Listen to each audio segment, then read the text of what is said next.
اعوذ باللہ من الشیطان الرجیم بسم اللہ الرحمن الرحیم الحمد للہ رب العالمین وصلی اللہ علی محمد وآلہ الطاہرین اللہم صل علی محمد وآل محمد. السلام علیکم ورحمۃ اللہ وبرکاتہ. وعلیکم السلام ورحمۃ اللہ وبرکاتہ. خیریت سے آپ لوگ ٹھیک ہیں؟ جی السلام علیکم آغا. وعلیکم وعلیکم السلام. خوبی.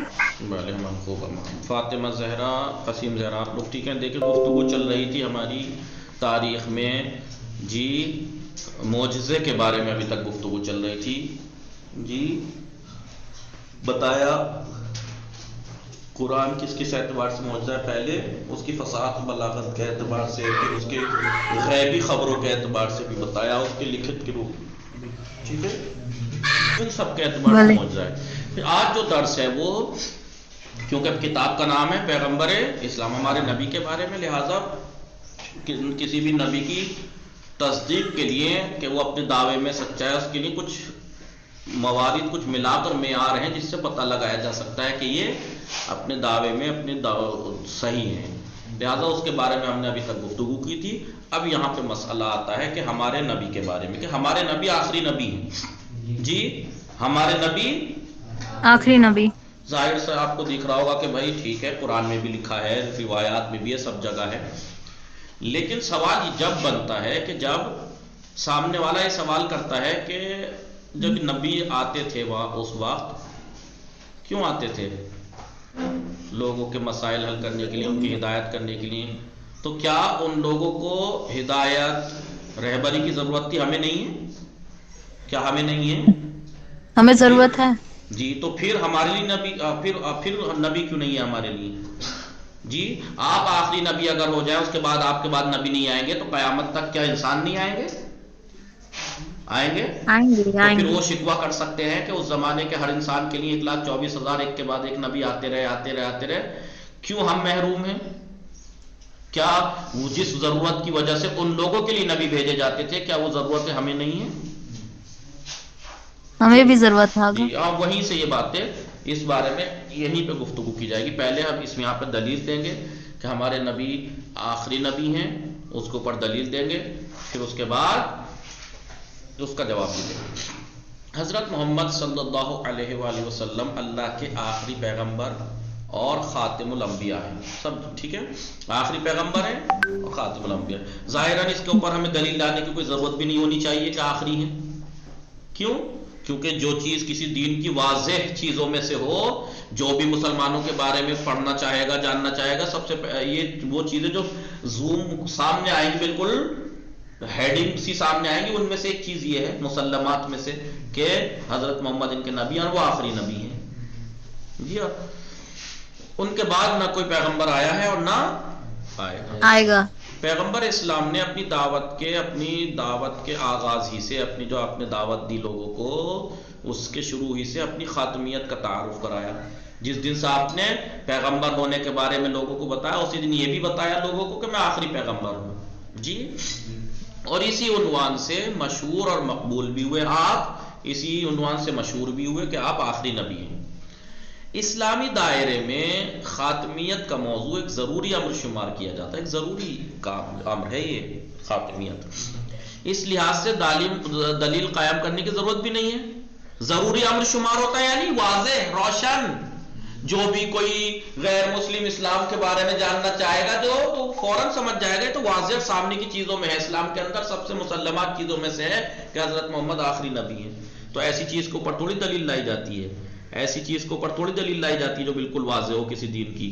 ٹھیک ہے جی. لہذا ضرورت بھی نہیں. لیکن پھر بھی پیغمبر اسلام کی خاتمیت کا موضوع قرآن اور حدیث دونوں میں موجود ہے. قرآن میں دیکھ لیجئے گا، قرآن کیا فرماتا ہے؟ محمد تم مردوں میں سے کسی کے باپ نہیں ہیں. محمد تم مردوں میں سے کسی کے باپ نہیں ہیں. ابا احد من رجالکم، ایسے ہی ہے نا. لیکن اللہ کے رسول ولکن رسول اللہ و خاتم النبیین، اللہ کے رسول اور خاتم الانبیاء ہیں. خداوند عالم تمام چیزوں کا سے آ گئی آیت ہے. یہ آیت ہے نمبر 1 سورہ احزاب کی آیت نمبر 40 ہے. ٹھیک ہے، آیت ہے یہ. چلیے قرآن میں بھی دیکھ لیتے ہیں. یہ سورہ احزاب ہے، آیت نمبر 40 دیکھتے ہیں کیا کہتی ہے یہ. میں نے آدھی عربی تو پڑھی دی تھی، باقی اب اس میں سے پڑھ دیتے ہیں. آئیے بسم اللہ الرحمن الرحیم. ما کان محمد، یہ دکھائی دے رہی ہے یہ پہلی لائن، اسٹیمپ پہلی لائن 39 کے بعد جو ہے یہ ما کان محمد ابا احد من رجالکم، محمد تم مردوں میں سے کسی کے باپ نہیں ہے، ولیکن رسول اللہ، بلکہ اللہ کے رسول ہیں، وخاتم النبیین، اور خاتم الانبیاء ہیں، وکان اللہ بکل شیء علیما، اور ہر چیز کا جاننے والا ہے، ہر چیز کا جاننے والا ہے. یہ آیت ہے. اگر لفظ خاتم کو زیر کے ساتھ پڑھے، خاتم پڑھیں آپ، خاتم نہیں خاتم پڑھیں، جیسا کہ بعض قراء نے، بعض قاریوں نے، قراء نے قاری، بعض پڑھنے والوں نے پڑھا ہے خاتم پڑھا ہے، خاتم نہیں خاتم. تو خاتم کے معنی آپ دیکھیں گے عربی گرامر میں، خاتم اسم فاعل ہے، ختم کرنے والا. تو خاتمہ کرنے والا کے معنی تو ختم کو ختم کرنے والے ہیں جی. ہم کہے اور خاتم کو ختم کرنا، مطلب خاتم یعنی ختم کرنے والا، یعنی خاتم الانبیاء یعنی انبیاء کو ختم کرنے والے، یعنی ان کے اوپر انبیاء نبوت ختم ہے یا آخری نبی ہیں جی. اور اس بات کی وضاحت بھی ہے کہ محمد خاتم الانبیاء ہے. لیکن اگر ہم خاتم نہیں خاتم پڑھیں زبر کے ساتھ، خاتم کسے کہتے ہیں؟ مہر کو. انگوٹھی کو عربی میں خاتم کہا جاتا ہے. کیوں؟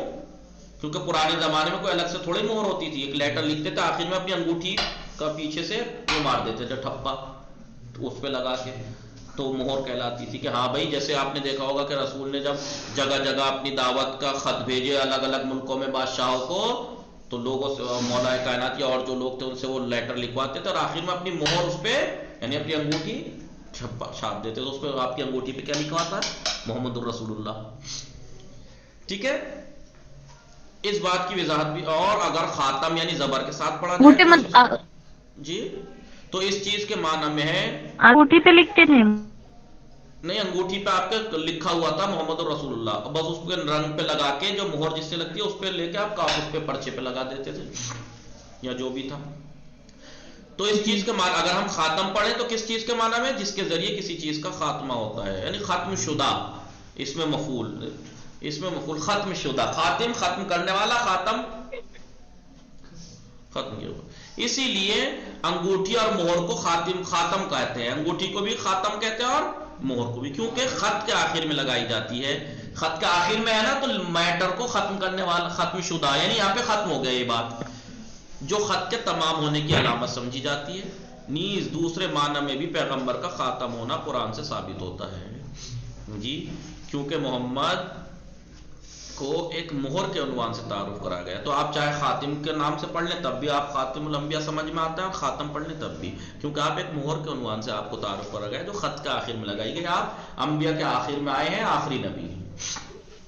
اسی لیے رسول اکرم صلی اللہ علیہ وآلہ وسلم تمام انبیاء و رسول، تمام انبیاء اور رسولوں کے بعد دنیا میں تشریف لائے ہیں. نیز آپ کے بعد کوئی پیغمبر نہیں آئے گا. بہر صورت حضرت کی خاتمیت مذکورہ آیت سے، اس والی آیت سے بخوبی ذکر ہو رہی ہے، نہیں واضح ہو رہی ہے، نہیں ہو رہی ہے کہ محمد تم مردوں میں سے کسی کے باپ نہیں، بلکہ وہ اللہ کے رسول اور خاتم الانبیاء ہیں. صاف صاف لکھا ہوا ہے، تو پتہ لگ گیا کہ خاتم الانبیاء ہیں جی. اور صدر اسلام کے مسلمان بھی شروعاتی اسلام میں جب مسلمان شروع تھے، اسلام جب شروع میں آیا تھا تو اس وقت کے مسلمان بھی اس معنی کا تصور رکھتے تھے، وہ بھی مانتے تھے، جانتے تھے کہ آپ آخری نبی ہیں. نیز ان کے آخری پیغمبر ہونے کے اعتبار سے وہ مشکوک بھی نہیں تھے، سب کو یقین تھا کہ آپ آخری پیغمبر ہیں. پیغمبر اسلام کی خاتمیت ثابت کرنے کے لیے، پیغمبر اسلام کی خاتمیت ثابت کرنے کے لیے جی قرآن کریم کی دیگر آیات سے بھی مدد لی گئی ہے اور آیتوں سے بھی مدد لی گئی ہے کہ آپ آخری پیغمبر ہیں، آپ آخری پیغمبر ہیں. مزید تکرار کی ضرورت نہیں ہے، بار بار ایک ہی بات کو جب ہے ایک آیت سے بالکل صاف کلیئر لکھا ہوا ہے کہ آپ خاتم الانبیاء ہیں، تو اس چیز کو پر اور لانے کی کیا ضرورت ہے. خاتمیت سے متعلق کثرت سے روایت موجود ہے، آیت ہی نہیں روایتیں بھی کثرت سے موجود ہیں۔ مثال کے طور پر بعنوان مثال ہم انہی میں سے بعض روایتوں کا یہاں تذکرہ کر رہے ہیں۔ سعد ابن ابی وقاص اپنے باپ کے حوالے سے نقل کرتا ہے، اپنے باپ کے ذریعے سے کہ میرے باپ نے ایسا کہ رسول خدا نے حضرت علی سے کہا، رسول اکرم نے مولا کائنات سے کہا تمہیں مجھ سے وہی نسبت ہے جو ہارون کو موسیٰ سے تھی، یا علی انت منی بمنزلت ہارون من موسیٰ الا انہ لا نبی بعدی، یعنی اے علی تمہیں مجھ سے وہی نسبت ہے جو ہارون کو موسیٰ سے تھی، جو ہارون کو موسیٰ سے تھی، جناب ہارون، جی ہارون کو جناب موسیٰ سے کیا نسبت تھی؟ جناب ہارون ان کے خلیفہ تھے، جانشین تھے، آپ بھی میرے خلیفہ اور جانشین ہو، وہ بھی چچا زاد تھے، آپ بھی چچا زاد ہو، سیم ٹو سیم ہے، فرق یہ ہے کہ میرے بعد کوئی نبی نہیں ہے، ہارون کے بعد نبی تو آئے، موسیٰ کے بعد نبی تو آئے، میرے بعد نبی نہیں آئے گا کوئی، بس یہ فرق ہے، ورنہ جو نسبت جناب ہارون کو موسیٰ سے ہے وہی نسبت علی تمہیں مجھ سے ہے، فرق یہ ہے کہ میرے بعد کوئی نبی، تو بتائیے اس روایت میں صاف صاف ہے نہیں کہ میرے بعد کوئی نبی نہیں آئے گا؟ عربی متن میں نے پڑھی تھی آپ کے سامنے، یا علی انت منی بمنزلت ہارون من موسیٰ الا انہ لا نبی بعدی۔ مذکورہ حدیث کو حدیث منزلت کہا جاتا ہے، اس حدیث کو حدیث کا نام کیا ہے؟ حدیث منزلت ہے، آپ کی منزلت وہی ہے میرے نزدیک میرے سے جو ہارون کو موسیٰ سے۔ نیز مختلف طریقوں سے شیعہ اور سنی کتابوں میں ذکر بھی کی گئی ہے یہ روایت، دیکھیے یہ حوالہ بھی صحیح مسلم کا دیا ہے، جلد 4 صفحہ 1870، اہل سنت کی صحائح ستہ میں سے ہے یہ، اسی کتاب کا انہوں نے حوالہ بھی دیا، ہماری کتابوں میں تو ہے ہی موجود، ان کی کتابوں سے حوالہ دے کے ان کی کتابوں سے بھی ثابت کیا، ٹھیک ہے۔ نیز اس بات پر دلالت کرتی ہے کہ پیغمبر اسلام کے بعد کوئی پیغمبر نہیں آئے گا، اس حدیث سے سمجھ میں آ رہا ہے نہیں کہ میرے بعد کوئی نہیں۔ ابو ہریرہ اس کی نقل کے مطابق پیغمبر اسلام نے فرمایا، ابو ہریرہ کہتا ہے کہ پیغمبر نے فرمایا، کیا فرمایا؟ میں سارے عالم کے لیے مبعوث ہوں، پوری کائنات کے لیے بھیجا گیا ہوں میں، اور مجھے پر نبوت کا خاتمہ ہے۔ دیکھیے ابو امامہ کہتے ہیں کہ پیغمبر نے فرمایا ہے لوگوں میرے بعد کوئی نبی نہیں آئے گا، نیز تمہارے بعد کوئی امت نہ ہوگی، لہٰذا خدا کی عبادت کرو، اور تمہارے بعد کوئی امت بھی نہیں ہوگی، بس تم آخری امت ہو، مسلمان جو ہیں یہ آخری امت، لہٰذا خدا کی عبادت کرو، ماہ رمضان میں روزے رکھو، 5 جگانہ نمازیں پڑھو، خانہ خدا کا حج کرو، اور اپنے مال کی زکوٰۃ دو تاکہ تمہارے نفس پاکیزہ ہو، اور ولی مرسل یعنی اللہ کی ولی مرسل کی اطاعت کر کے بہشت میں جاؤ، جو اس کا ولی ہے۔ امیر المؤمنین علی ابن ابی طالب علیہ السلام نے فرمایا خداوند عالم نے رسول اکرم کو فترت کے زمانے میں، فترت کسے کہتے ہیں؟ فترت کہتے ہیں جب ایک نبی سے دوسرے نبی کے بیچ کا خالی وقت، جناب عیسیٰ کے بعد جب ہمارے پیغمبر آئے بیچ میں کوئی نبی نہیں آیا تو یہ فترت کا زمانہ تھا، جب رسولوں کے آنے میں فاصلہ تھا، فترت یعنی فاصلہ تھا، تب آپ کو مبعوث کیا۔ نیز ایسے موقع پر جب لوگ آپ سے، ایسے موقع پر آپ کو مبعوث کیا، بھیجا جب لوگ آپسی اختلافات اور کشمکش سے دوچار تھے، آپس میں لڑتے جھگڑتے رہتے تھے، یہ تھے وہ تھے، لیکن خدا نے ان کے ذریعے سے رسالت اور وحی کا خاتمہ کر دیا، آپ کے ذریعے سے آخری کر دیا آپ کو۔ مذکورہ حدیثی جو مولا کائنات کی حدیث ہے، احادیث اس سے پہلے جو یہ ابو ہریرہ کی تھی، ابو امامہ کی تھی، یا یہ ان احادیث سے نیز اسی جیسی اور 10 احادیث سے یہ استفادہ ہوتا ہے کہ حضرت محمد صلی اللہ علیہ وآلہ وسلم خاتم الانبیاء ہیں، آپ کے بعد کوئی نبی نہیں آئے گا، آپ آخری نبی ہیں، اور اس کے بعد کوئی پیغمبر نہیں آئے گا۔ اس سے پہلے بھی کہا جا چکا ہے کہ حضرت محمد صلی اللہ علیہ وآلہ وسلم نے اپنی آغاز دعوت ہی سے، جب آپ نے دعوت کا اعلان کیا لوگوں سے مسلمان ہو جاؤ، میں تمہارا نبی ہوں، مجھے نبی بنا کر بھیجا گیا ہے، تبھی سے آپ نے خاتم الانبیاء کے عنوان سے اپنا تعارف کرایا تھا، اپنا تعارف اسی عنوان سے کرایا تھا آپ نے، ٹھیک ہے، ٹھیک ہے، آئیے۔ لہذا جس نے آپ کی رسالت تسلیم کی، جو بھی آپ کی رسالت تسلیم کرے گا، جس نے بھی آپ کی رسالت کو تسلیم کیا، نبی مانا آپ کو، اس نے آپ کی خاتمیت کو بھی مانا ہے۔ اس لیے حضرت کی خاتمیت کے لیے الگ سے کسی دلیل کی ضرورت نہیں ہے، اتنی دلیلیں دے دی، اس کے بعد بھی الگ سے کوئی دلیل کی ضرورت نہیں ہے کہ آپ آخری نبی ہیں، کہ آپ آخری نبی ہیں۔ سوال اب یہاں پر مین وہی سوال جو میں نے آپ سے کہا تھا. سوال ممکن ہے کہ کوئی یہ کہے ختم نبوت کی وجہ کیا ہے, کیوں نبوت ختم کی جا رہی ہے؟ قیامت آ گئی کیا؟ دنیا ختم ہو گئی, لوگ ختم ہو گئے, آنے والے لوگ آئیں گے تو کیا ان کو ضرورت نہیں ہے اس چیز کی جسے جو ان لوگوں کی تھی جن کی وجہ سے نبی آئے؟ کیونکہ اگر لوگوں کو پیغمبر اور آسمانی کتابوں اور روحانی حکم کی ضرورت ہے تو یہ ضرورت تو ہر زمانے میں تھی. اگر الہی نظام, قانون, احکام اور شریعت کی ضرورت ان لوگوں کو تھی تو کیا ہمیں ضرورت نہیں ہے یا آنے والے لوگوں کو ضرورت نہیں ہوگی؟ تو یہ ہر زمانے میں تھی ضرورت اور رہے گی بھی. لہٰذا اگر رسول کی بعثت کے بعد یہ ضرورت ختم ہو گئی, اگر ہم مان لیں کہ آخری نبی ہمارے آ گئے اس کے بعد یہ ضرورت ختم ہو گئی, تو دیگر گزشتہ انبیاء کے زمانے میں بھی تو ممکن تھی بات ختم کی جا سکتی تھی, ابھی کیوں ختم کی؟ اور اگر آپ کے آنے کے بعد بھی ضرورت ختم نہیں ہوئی تو آپ خاتم کیوں؟ پھر ان میں سے کوئی خاتم لمبا کیوں نہیں ہوا پہلے والوں میں؟ اگر ضرورت پہلے بھی تو ختم ہو سکتی تھی تو جب وہ کیوں نہیں ہوئے خاتم الانبیاء؟ اور اگر آپ کے آنے سے ضرورت ختم ہو گئی تو پہلے بھی ہو سکتی تھی, اور اگر ضرورت ختم نہیں ہوئی تو پھر اور آنے چاہیے تھے نبی, ضرورت تو ہے نا ہمیں. جواب یہاں پر چند مطلب کی طرف اشارہ ضروری ہے, کچھ باتیں بتائیں گے, کچھ مطالب بتائیں گے, ان کی طرف اشارہ ضروری ہے. انشاءاللہ اسے فرصت سے کل پڑھیں گے, آج تھوڑا رکھتے ہیں. وصلی اللہ علی محمد وآلہ الطاہرین. اللہم صلی علی محمد.